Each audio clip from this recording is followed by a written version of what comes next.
Hello everyone, welcome back to my channel. আশা করছি যে যেখান থেকে আমার আজকের ভিডিওটি দেখছেন সবাই ভালো আছেন, সুস্থ আছেন। আমি এই মুহূর্তে লন্ডন থেকে আপনাদেরকে বলছি। এখন তো লন্ডনে হাড় কাঁপানো শীত, এবং যারা ইউকেতে এবং ইউরোপে বসবাস করছেন তাদের হয়তো আমাকে এই এখনকার ওয়েদার সম্পর্কে বর্ণনা করবার মতো কিছুই নেই। বাহিরে মাইনাস টেম্পারেচার চলছে, আর আমি এখানে বসে বসে আমাদের গ্রীষ্মকালে ঘুরে আসা একটি সুন্দর বিচের ভ্রমণের গল্পটি আজকে আপনাদের সাথে শেয়ার করতে চলে এসেছি। গ্রীষ্মে আমরা মোট 3টি বিচ ভ্রমণ করেছিলাম এবছর। তৃতীয় এবং সর্বশেষ আজকে যেই বিচ ভ্রমণের গল্পটি আপনাদের শেয়ার করতে চলেছি, এটি আমার সবচেয়ে পছন্দের একটি বিচ ছিল।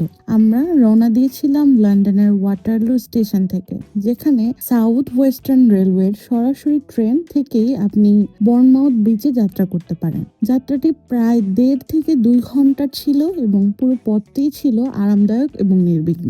আপনাকে আর একটিও ট্রেন চেঞ্জ করতে হবে না, এবং আপনি ডিরেক্ট ট্রেনে বর্নমাউথ সিটিতে পৌঁছে যাবেন। বর্নমাউথ সিটিতে পৌঁছেই পেয়ার অ্যাপ্রোচের পাশে বিস্তৃত সোনালী বালির সৈকত ও পরিষ্কার নীল সমুদ্র প্রথম দেখাতেই মনোমুগ্ধকর মনে হয়েছিল।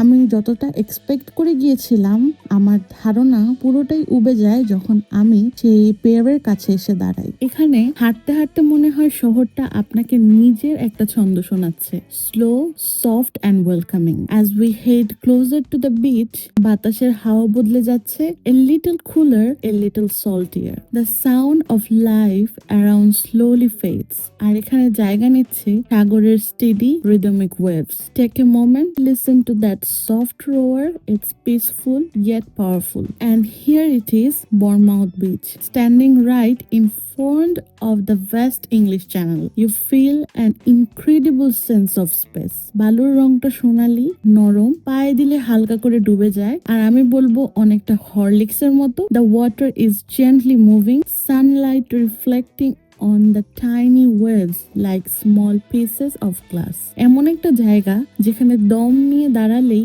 মনে হয় এভরিথিং ইজ ওকে। একদিকে সাগরের অবিরাম ঢেউ,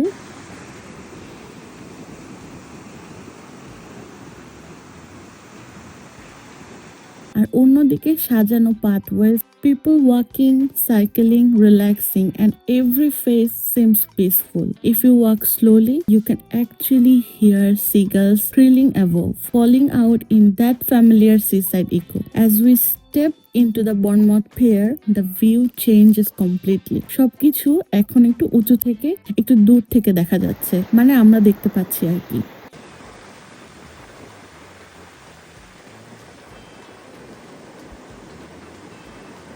The sea creates a gentle vibration under your feet, a feeling you only understand when you are physically standing here. Looking ahead, the horizon seems endless. Looking back, the beach curves beautifully towards the town. Now, let's go up to the cliff top. The lift ride is short, but the moment doors open, you are greeted with one of the most breathtaking views. নিচে পুরো বিচের নরম সোনালী বালি দেখা যাচ্ছে, আর তার উপরে দূর পর্যন্ত নীল সমুদ্র, আর মাথার উপর হালকা বাতাসের স্রোত। It feels wide open, cinematic. A moment you instantly want to pause and take it.